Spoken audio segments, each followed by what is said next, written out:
Hello, everybody. Welcome to the April 21st Neurial Community live stream. My name is Kyler Anderson. I'm the community manager for the Neurial Project, and today we have a ton of really fantastic stuff to bring you. Thank you so much for joining us. I'd like to welcome my partner in crime here today, Preston. You can go ahead and introduce yourself, Preston. Hey everybody, I'm Preston. I'm the assistant community manager, and yeah, it's great to be here. I've been with the project a little while now, and it's good to get to know everybody and see how this thing grows. Fantastic. Thank you so much, Preston. We've got more than a couple of updates today. I'm going to wait for Jen, though, because Jen will be joining us just as soon as she gets her brand new newfangled Comcast router taken care of. Been having Wi-Fi problems at her place, so she went to go get a new one today. It's going to take a little while to get that set up, but as soon as she's ready, she'll be joining us, and she's got some really, really exciting and entertaining things that she wants to share with us today. For the time being, though, I'd like to update you guys on the status of a couple of the different things we've got going on in the Neurial Project. We've been talking about a bounty program and a bot for some time, and we have them mostly prepared. What we are missing at the moment, not missing, but what we are still working on right now is a way to deploy them securely. That's really what we're hanging up on right now, guys, is making sure that we have our side of the security stuff down. And as a part of that, we wanted to go through some basic security practices with you guys, talk to you guys a little bit about best practices to keep yourself safe online, and especially when dealing with crypto projects. We'll be getting into that soon. Fudd, did you have anything you want to cover for this week, or any articles that came across your desk you were excited about? Yeah, there were a couple of things. I was just kind of delving into the world of decentralized exchanges the last couple of days. That's right. And man, there's such huge potential there. And I mean, there's some issues that need to be solved, and I think AI is going to be what solves them. And specifically, Neurial has so much to offer. Pretty much anything in the blockchain community that's aiming to go more decentralized. Predictive AI specifically just has so much to offer. And we're going to see some major changes here in the coming years with just totally new things being built. That's just, I mean, the sky is the limit, guys. It really is just so cool. And I'm finding myself having to rethink how I'm thinking about things, just because I'm used to the centralized model, and it got me thinking about like Plato's allegory of the cave. If anybody's ever read that, I highly recommend that.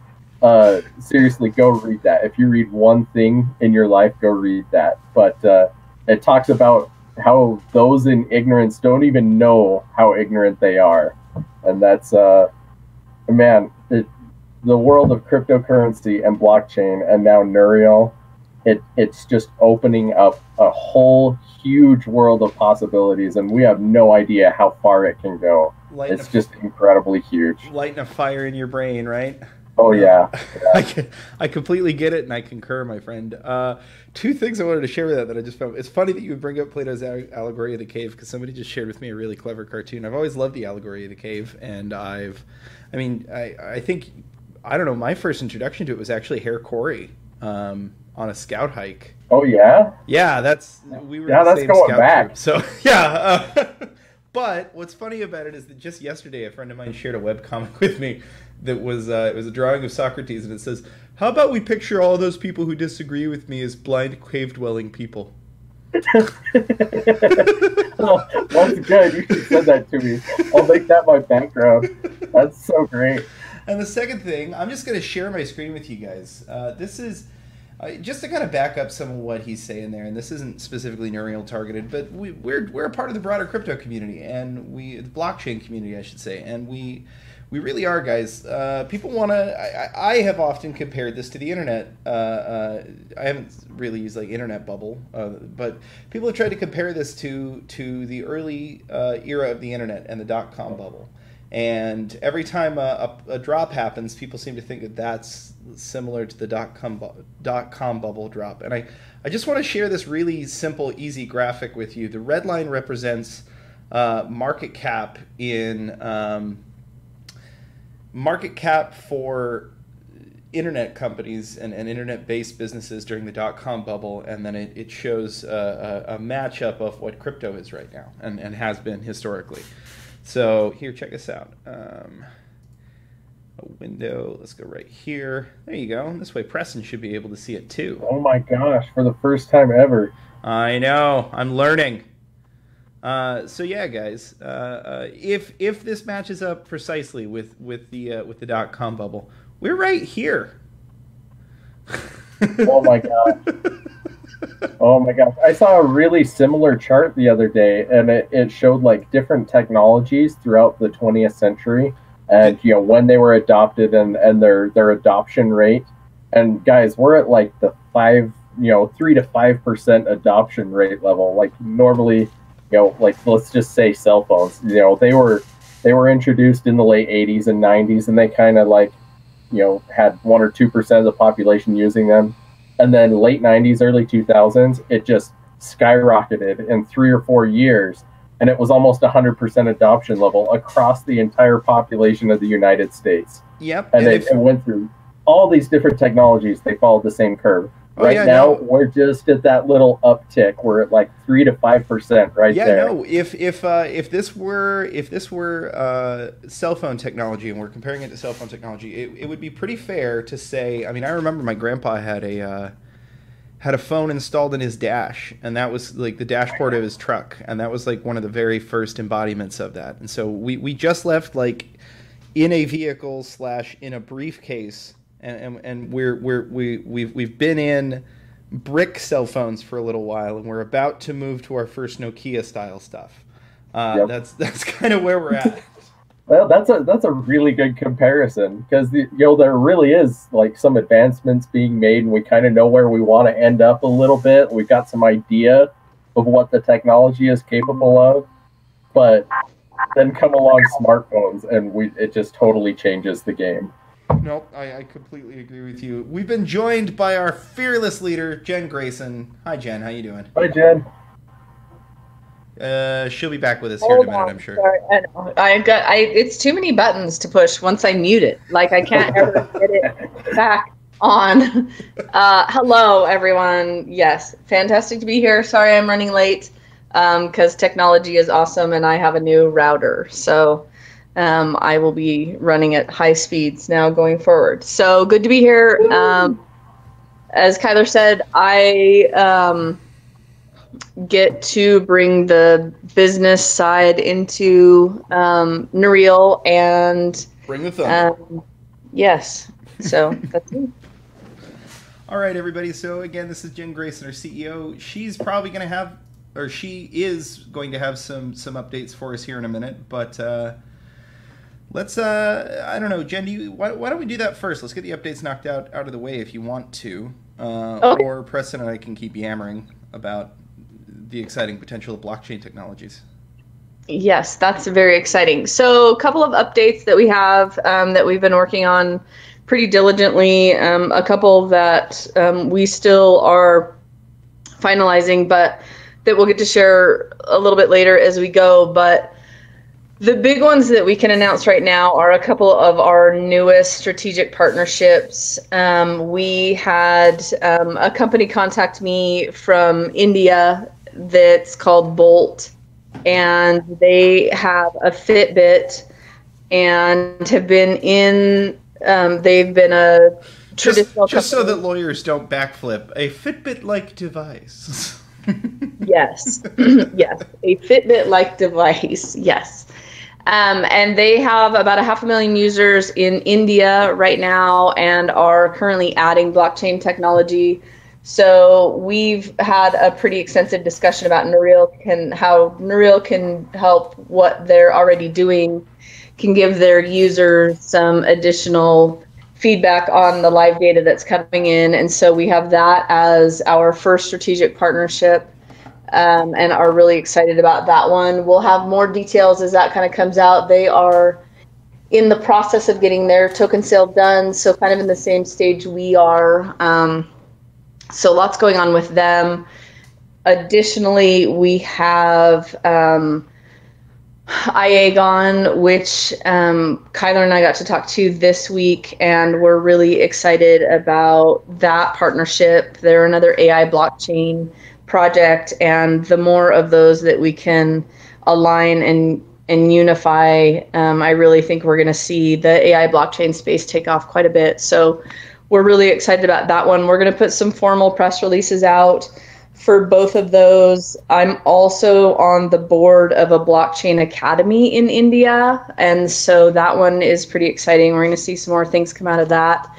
And then we have a new partnership with D-Life, and they are currently working on a community project. They have one that they are starting in the Grand Caymans that is a very social, impactful community, and they're looking at tokenizing that. And so it's something that we had originally talked about doing in Barbuda. And so the way that they've already put so much of their work and effort into this, we think it's something that will scale in Barbuda. And so there's a really good alliance with that one as well.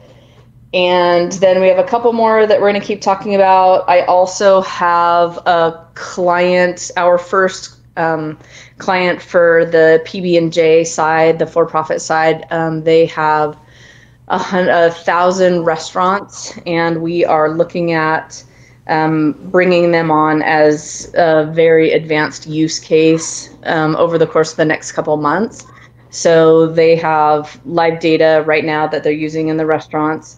And so we can start looking at the actual commercial applications of Nereal and how it can help all of these independent restaurant owners be able to have better decisions throughout their day. So we have that one coming up.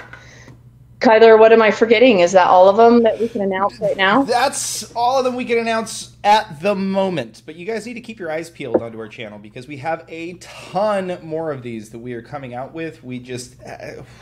First of all, we're waiting for initial press releases for a couple of them because some of them wanted to write their own press release and then have us ping it and make sure that it was okay. Some of this we probably... like... For instance, like IAGON, I don't just want to tell you guys we're partnering and then not give you any information. So let me go into that real quick. IAGON is developing, essentially imagine if Golem also had a memory storage component. They're building essentially a decentralized version of Amazon Web Servers. And from what we've been talking about, if you want to run a predictor on their network, it would cost you roughly 80% of what it would cost you to run it on AWS. So it brings huge significant impacts to our community. They are a very dedicated team out of I want to say they're out of Geneva. Is that right, Jen?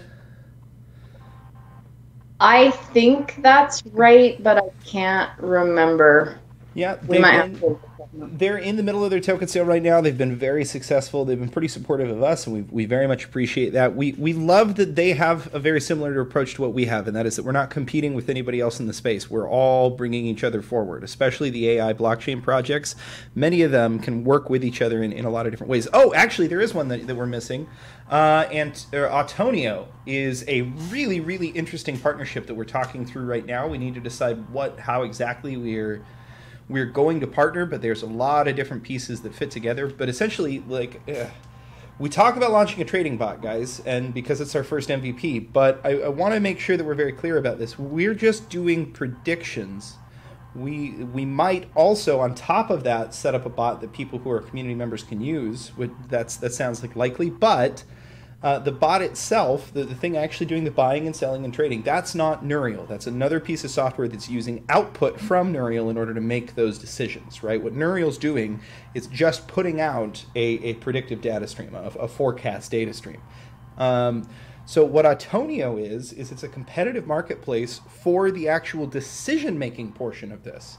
And I've been in some pretty deep contacts with their CEO. We're trying to get him into a talk with me and one of his advisors, and Jen, hopefully publicly, actually. We're going to try and do that on my new channel. And I will definitely get you guys links for that. We wanted to make sure that we came and gave you guys here in the internal community as much information about this as possible moving forward, guys. Even before we release an article or release a press release, we wanted to make sure that we came to you guys with this because this is pretty exciting and it's pretty cool. And I want to clarify, guys, these community live streams, We want more people to attend, but that's not the purpose of them. We're not trying to get new people into the community by doing this. This is our way to communicate with you guys and to let you guys know what we've been working on, to show the direction that we're headed, and to make sure that we're taking feedback from you guys. So as always, please, if you guys want to join us here on the show, we leave the link to actually be here talking with us in the channel beforehand. Oh, hey, by the way, my Shadow is here, guys. Welcome, Shadow. Thanks for being in the channel as always. Excellent. Yeah, so AI Gone was the first one. Bolt is another one. D-Life is another one, and then Autonio. We'll have a lot more information about those coming up soon. We're punching up articles. We're punching up press releases for all of them. We just wanted to make sure we give you guys a little heads up. One other thing that isn't necessarily a strategic partnership, but it's definitely worth mentioning, is the conversation Will had with one of the members of the EOS team earlier in the week, and they really got to sit down and talk through some of what EOS is doing, some of their strategies, and so I think that really helped Will to flesh out a couple of the pieces of our token sale. And so, even though that's not a strategic partnership, it still is more testament to the amount of movement that we're getting on, the amount of advisory council that we're getting from really every corner. A lot of people want to see this succeed. And so we like being able to, like Kyler said, I mean, we really want to make sure that this is our opportunity to get to tell you guys what's going on behind the scenes, even though sometimes, at least from my perspective, it feels like everything is moving at a snail's pace. And even though it's moving forward, which is new for us, we had a lot of 2 steps forward, 812 steps back. And really this latest boost of momentum really has been continual forward movements. It's just going a lot slower, I think, than I would like. I mean, we're all excited about getting this thing done. And so I want it to move at 800 miles an hour. And so we like getting to share news with you guys, even though it isn't quite as concrete as we'd like, but it's all of these little things that are kind of adding up to make the great big strides that we know Nareel is going to be able to take here very shortly. Absolutely, guys. And as a part of that, and kind of adding on to what Jen said there, there's a lot of things that we are about to do that are going to be bringing in some attention. So there's some partnership announcements that are on the way, apart from what we already just said. Those are just the ones we have permission to talk about. We've got the bounty program that's about to launch. Will has the prepared bounty program on his side. He's just working on the security of that to make sure that it's good, ready to go. We've talked to a lot of the other projects, and we've implemented some of the security stuff that they've talked about around doing bounty programs to ensure that we're not flooded with more so than we already are with scammers and people trying to pick up some quick coins. And let's talk about that a little bit, guys. We're finally reaching a point now where we're about to start generating attention, and part of generating attention is creating attack vectors. And one of the things that we wanted to make sure and talk to you guys about is kind of a guiding philosophy behind how we handle security here at Nareel. So I don't know how close attention you guys have paid to general internet security stuff in the last long time, but there's a couple of truths here, and that is that we're all sort of online attacks. They're asymmetrical warfare. It's, in our case, we're not a very big institution, but we still have a lot more points of exposure on the net than our attackers will. And not only that, no matter how much security you put up, no matter how strict you keep your security, you will eventually be breached. It's part of it's just part of being online. A determined attacker with enough time and enough tools will find a way to breach us no matter how much time we put into our security. There's no such thing as perfect security. So the only thing we can really do that's actually effective and is a good use of our resources is we do as much as we can on our side to keep security general, but on the opposite side, we want to start making a huge push within our community to actually have good security practices become sort of standard community policy, just things that we talk about on the general and we're reminding other users about and making sure that we really get this. So let's take a really big basic, for instance, right? If any of you are users of my Ether wallet, which I am because I use a Trezor, so If you use a MyEther wallet, you'll know that one of the big things that MyEther wallet is concerned about on kind of a daily basis, or on a very serious basis, is websites emulating their website, either throwing on a different ending to it rather than myetherwallet.com, or hijacking it and putting a link that's shortened to look like the correct link but actually leads to a completely different website. And in fact, they've even helped develop the use of other tools like CryptoNight to ensure that you're on the right website that you're supposed to be looking at, to give you a visual indicator of whether you're at the right place or not. With Nuriel, it's very likely to come up as a problem, guys. So make sure every time, like the basic security steps around that are essentially either type in Nuriel.net every time and make sure that you're sending people to the right place. Make sure that you're checking when you're on our website to ensure that you've actually gone to the right place. If you're clicking a link, make sure that the link didn't take you somewhere that's kind of close but not quite. That just really basic stuff. Bookmark the site once you're there to make sure that you just go back through the bookmark and to make sure that you're not accessing somebody else's site that's trying to mimic ours. Remember that everything we do is open source, so the only people can come in and take bits and pieces of our website and try and emulate it somewhere else. It's a risk. So what you really need to make sure that you're doing is making sure that you yourself and the people that you send to our website are at the right place at the right time, and that you're not clicking random links from random bots. Does that make sense? Preston, do you have anything you want to add to that before I move on to the next point? Not really. I think it's pretty straightforward, guys. I mean, there's a lot at stake here, both for yourselves and Nuriel. And so we got to do everything we can to try and, mitigate the disaster. So. Yep, and remember, guys, I mean, every organization, including a community like this, we're only as strong as our weakest member. That's how penetration works, is that you only have to get the weakest person in the chain in order to go after it. So we don't want to see anybody send tokens to the wrong addresses. We don't want to see any of that happen. The second thing is, no Nuriel team member is ever going to direct message you and try and send you, we're not going to send you wallet information via direct message.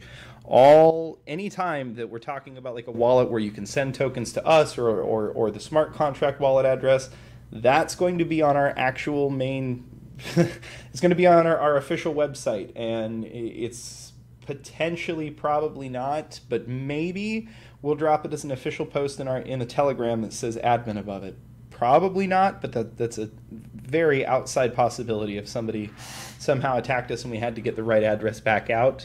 But for the most part, those addresses are going to be baked right into the web page that you're interacting with.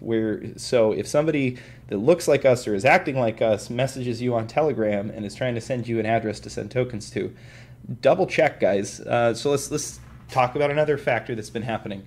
This all kind of got spawned because we've been approached by a huge number of scammers that are pretending to be larger YouTubers. And I guess this isn't necessarily for all basic community members, though it really is, because they're scammers nonetheless. I mean, you might not be their particular target today, but you might be in future. If you're involved with blockchain projects, if you're involved in any kind of project and you have somebody approach you like that, always reach out through official channels first before you give any kind of sensitive information, try and organize any kind of deal, send any kind of tokens. Make sure that you reconfirm it through official channels that are available on that influencer's website or any other place. I don't know if you guys saw, but just the other day we had somebody trying to pretend to be Ivan on Tech after Ivan has spent hours on his show talking about how he never uses Telegram like that. And then the coup de grace is, I don't have that many connections on LinkedIn because I haven't used LinkedIn very much, but I am connected with Ivan on LinkedIn, and all it would have taken is a standard LinkedIn search from the scammer first to show that so I just reached out and huge scam. That was kind of funny because I actually talked with him on the Telegram, because I was like, if it really is Ivan, I don't want to just leave him hanging here. So let's see if it really is him in the meantime. But no, and honestly, my goal with that, because I knew pretty much as soon as I saw him that it was a scammer, my goal with that was to try and get more information out of him and see if I could publicly expose and shame the scammer inside of our chat. But unfortunately, we can't do that at the moment. or at least I wasn't able to do it in this instance, just because intrepid community members hopped in and let us know it was a scam first. They outed him. Yeah, I want to let you know that's a good thing. Like, do that. Like, even if, maybe direct message me if you're really, if it's really obvious and I haven't done anything yet. It's because I'm trying to grab their ear and yank them in front of you guys and force them to personally apologize to you guys. But no, it's a very serious thing, guys, and I'd like to set an example. If you're a scammer out there and you're circling our project, just know I'm just looking for an example.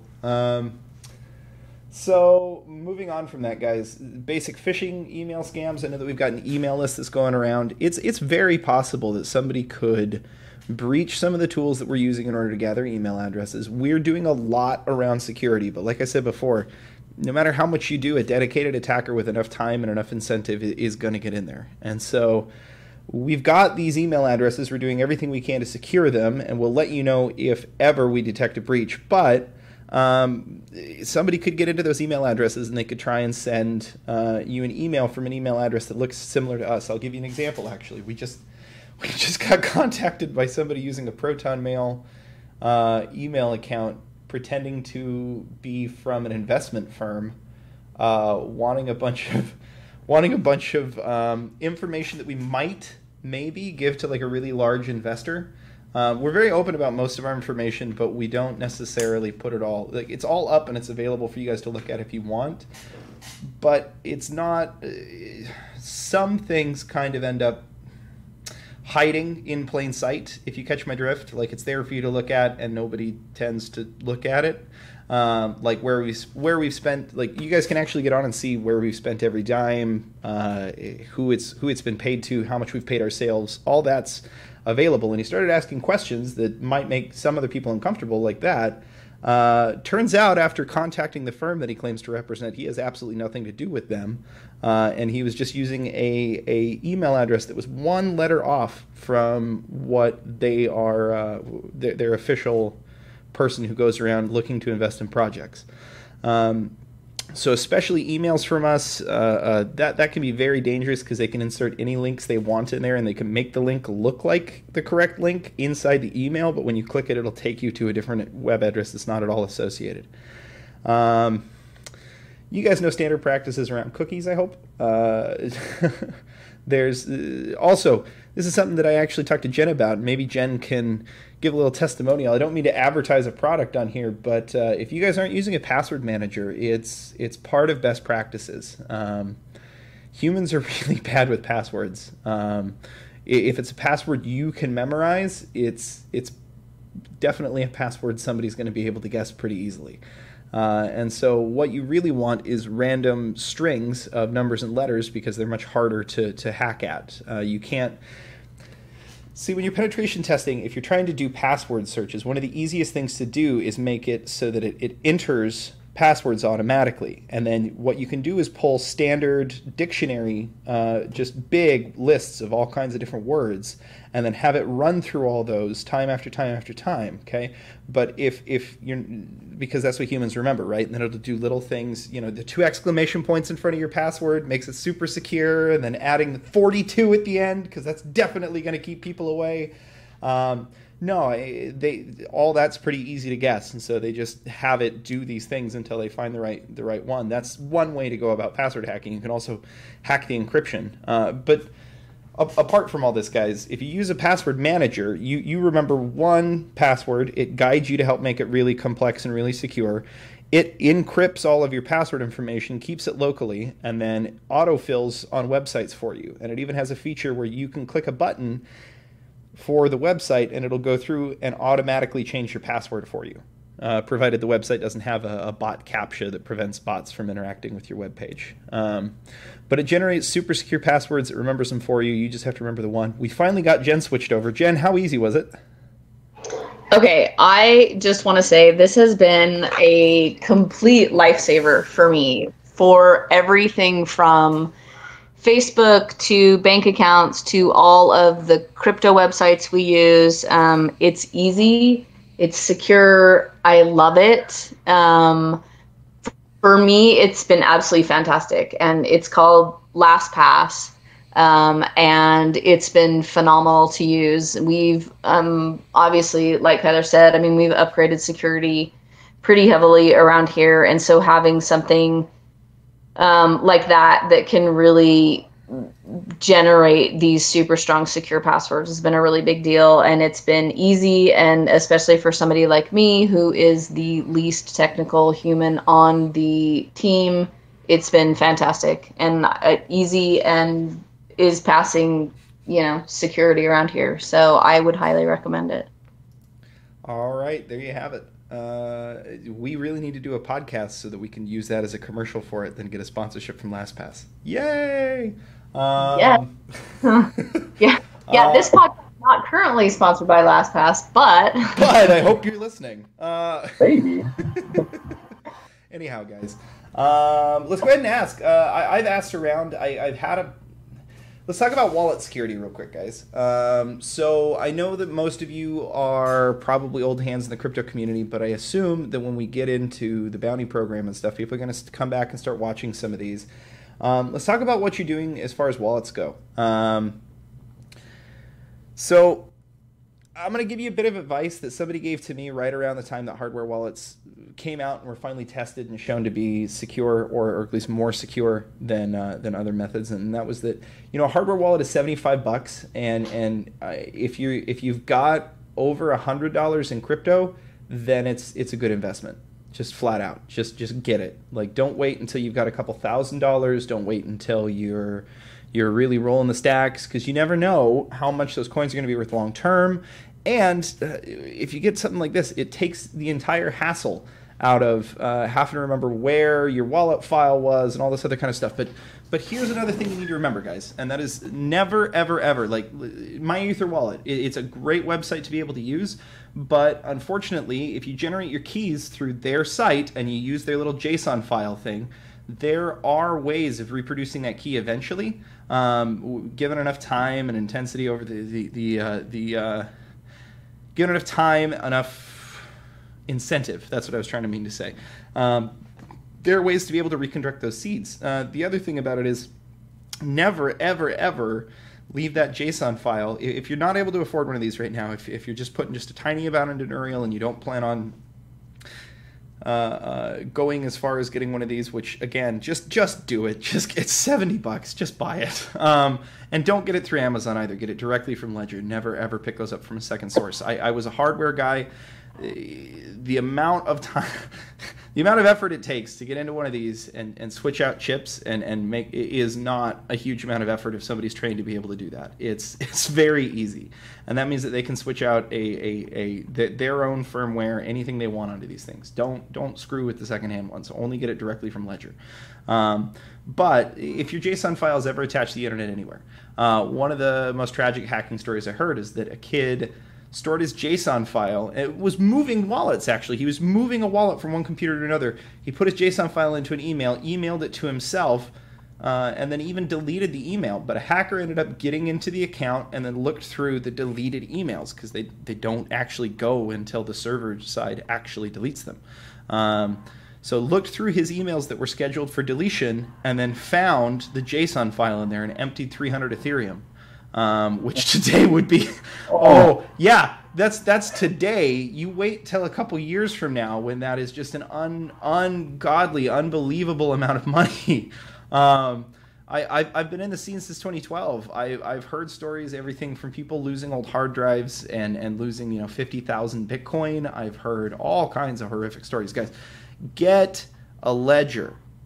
Or a Trezor, but Ledger's who I'm with. And so the way that this works is essentially the keys are all generated on here. The seed is generated on here. It's kept on a separate chip that never actually encounters the internet.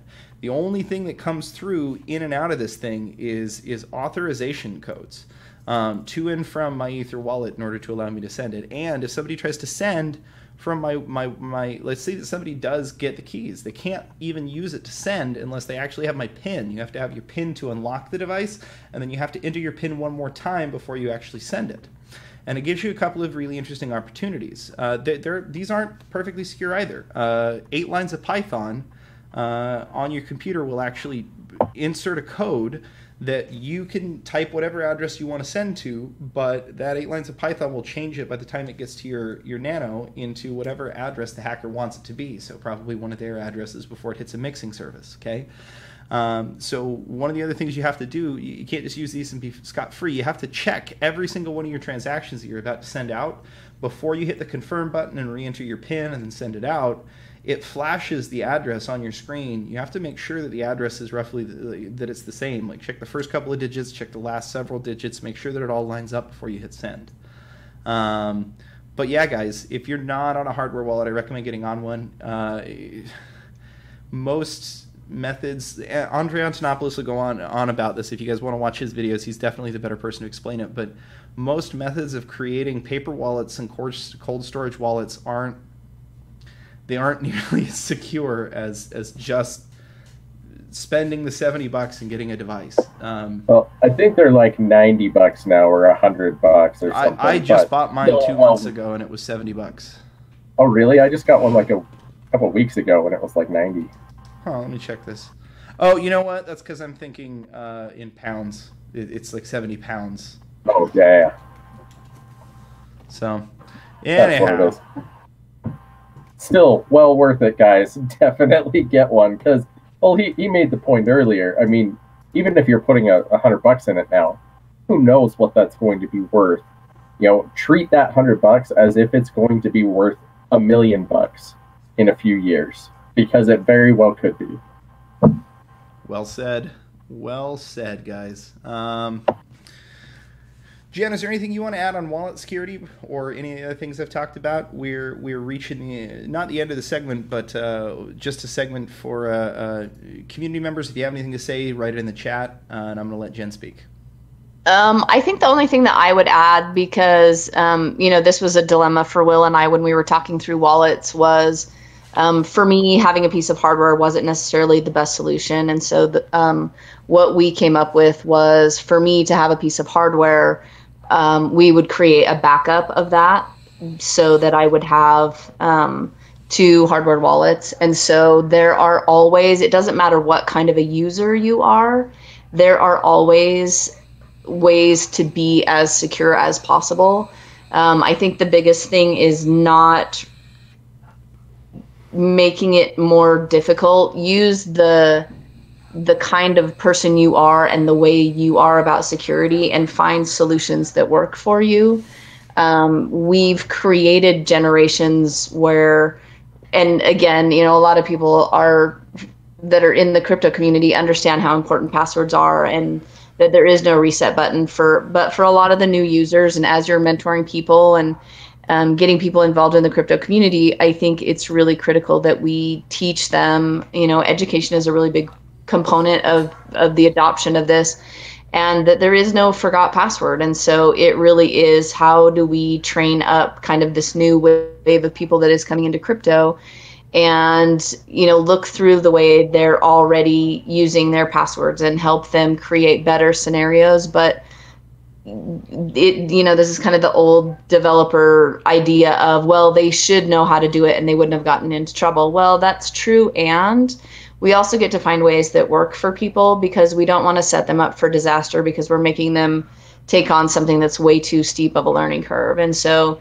for me, I will always be our end user, and we joke about it around here, but just because I'm not as tech savvy as Will and Kyler and never will be, there are still ways that we can ensure that I have the same level of security. But it hasn't been me having to learn different ways to use things. It's just coming up with ways to help me in the way that I already do things. So that's about it. I know, seriously, like things are getting crazy around here. So take that. Yeah. So I just want to touch on that real quick. I love what Jen said there because it's absolutely true. It's something that I trained Marines in when we were talking about just like physically keeping ourselves safe. Yes, there's always the human tendency to not be perfect. And especially around cybersecurity, there are probably things that cybersecurity experts right now are doing that they don't think are dangerous because they think it's all been worked out, or they're making assumptions about things working that turn out to be really dangerous. There's always going to be things that you don't see coming. What you really need to do is figure out yourself what fits inside your own. Be constantly vigilant and always be on the lookout for an attack, because honestly, by dint of being in the crypto community, you raise your profile for online attackers just exponentially. But just real quick, specifically, because think about how much easier it is.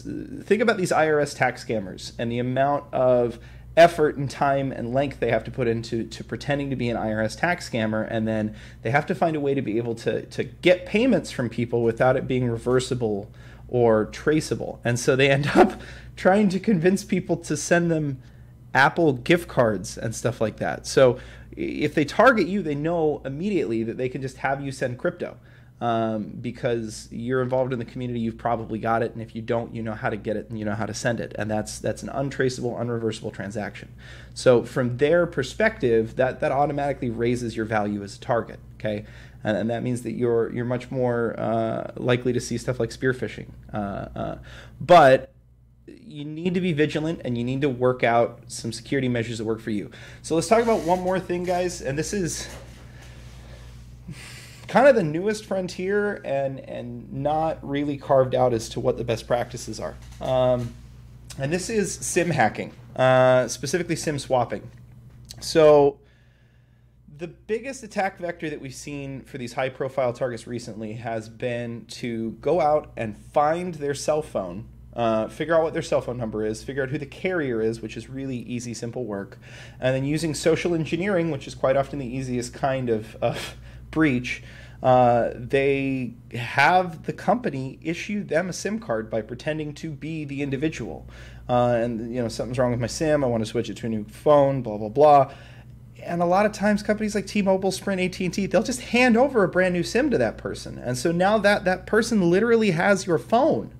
Regardless of the fact that they don't have your physical phone that you've been using, they have access to everything your phone had access to, which means all your two-factor authentication. Look, I can get in and change my Google password without having access to any of my main Google account. If somebody SIM swapped me right now, they could go in, switch my password, switch my Google authentication, and then gain access to all of the other associated Google accounts. And literally all they'd have to do in order to do that is either create a fake ID and come in and pretend to be me at a store, or even easier, scam an online help agent into sending them a new SIM. It's so easy, it's ridiculous. And so one way that you can definitely combat this is to call your service provider and let them know that you're involved in crypto and that this is a potential attack vector, and set up two things on your account that really need to be set up. The first is you need to set up an ultra secure password, something that only you're going to know, that is going to protect your account from attempt to protect your account from call-in breaches. But here's the thing, right? Here's why that's not an all set. So I'll use me as an example. I know for a fact that all of my information is on the dark web. You can go out and buy every bit of my information off the dark web. Because I gained a top secret sectionalized security clearance for the work that I was doing for the Marine Corps for the micro miniature welding.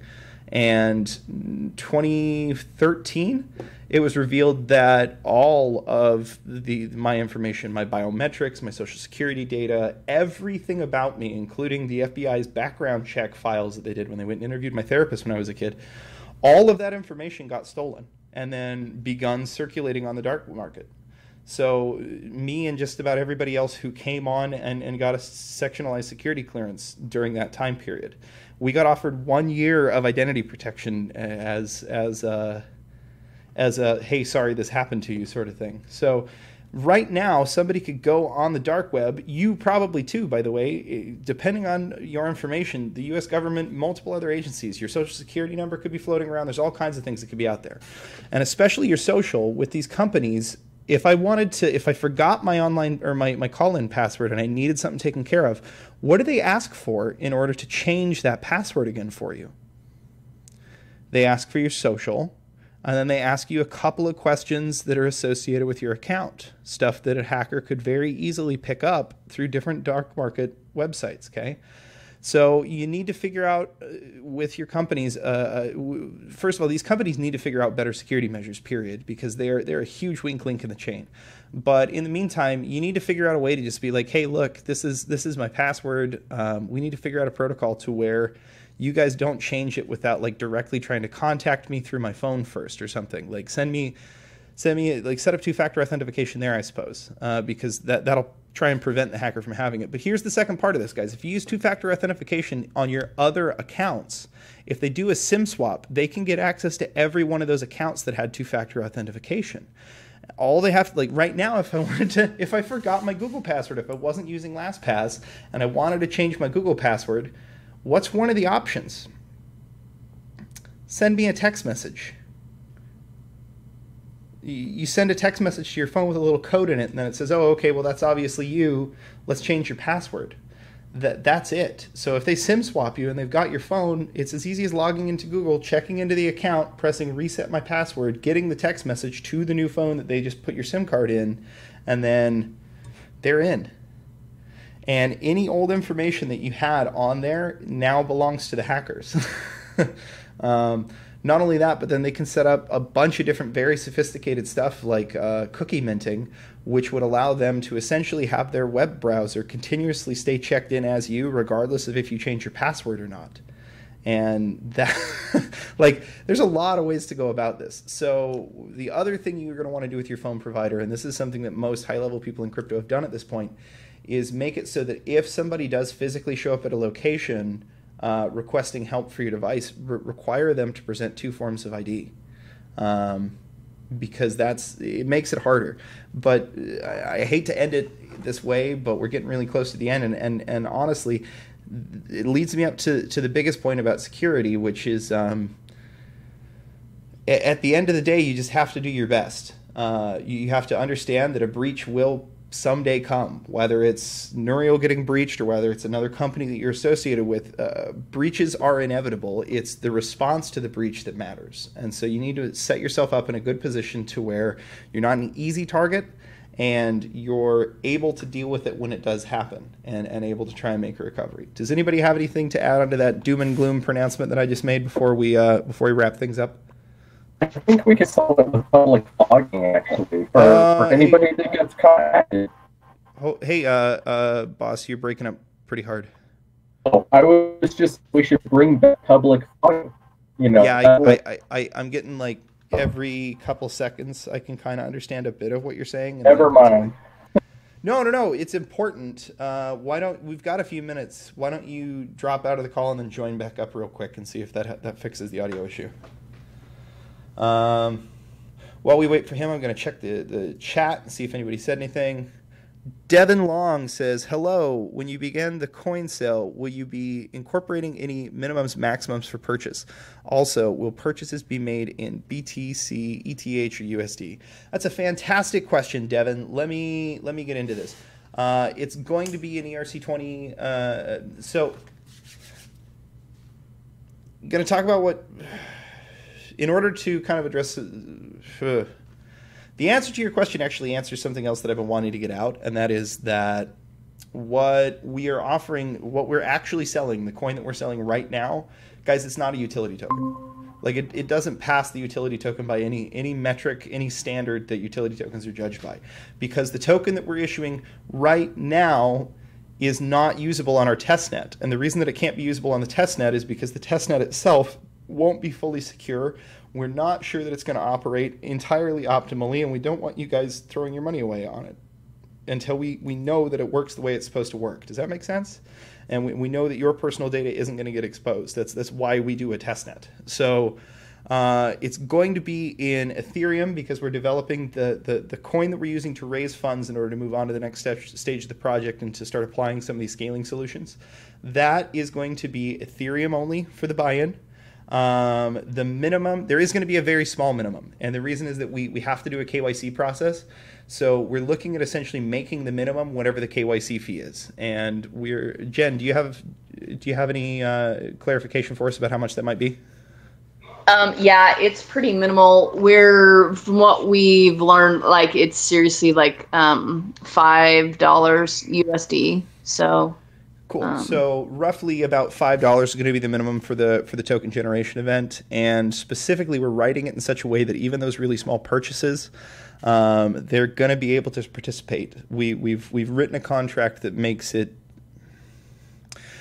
so that anybody who wants to participate in the sale should have the chance to participate no matter how many whales are trying to jump in. If you want to learn more about that, I would explain it again, but unfortunately we're running out of time.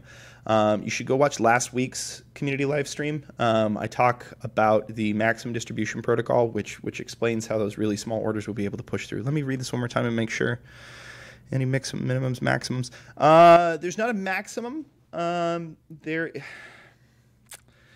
It's kind of an interesting situation where you can. There's definitely a maximum you'll be able to grab, that's for sure. But that's going to depend on how many people are trying to participate, how many smaller actors are trying to get in. You'll see. Go ahead, real quick. Sorry, Preston. We'll let you talk about what you want to talk about. We had a question from the viewer while you were gone, and I just want to finish answering it real quick. So I understand. I think I understand what you're trying to say by maximum. Is there going to be a what prevents whales from being able to take up a huge portion of the economy? If you go back and look at that video that I was just talking about, the maximum and you look at the part about maximum distribution protocol. In fact, if you hop in the Telegram, I'll even find that part of the video and clip it out and send you that part of the video. You'll understand why you don't have to really be worried about a maximum. Like, everybody who wants to participate should be able to participate. All right, Preston. Sorry to cut you off, buddy. Go. Oh, I was just going to say I would find a link to the maximum distribution protocol and then post it in the Telegram for you to check out. So, yeah. But Kyler's on it. That's right, Devin. Get in the Telegram. We'll get you connected. All right, Fudd. What were you going to say before you turn into a robot? Oh, I was just going to make a joke about minimizing hacking by bringing back public flogging. Actually, which is just make the punishment super harsh. That would solve a lot of problems. That's a great idea. I'm adding that as one of our protocols. Yeah, absolutely. I think that we should also include something about that for lawyers who don't deliver on their promises. But here's hoping. Hope for the future, folks. All right. Yeah. Thank you so much, Shadow. Thank you so much, Devin, for being here. Guys, if you've been with us this whole time, if you're watching this in the future, please make sure you smash that like button. Leave a comment below about what your favorite part of what we talked about today is, or any security advice that you have for our community. Please join us over in the Telegram, where we're going to continue this conversation afterwards. And as always, we'll see you next week. All right, everybody say bye. Bye. Have a great weekend. Guys.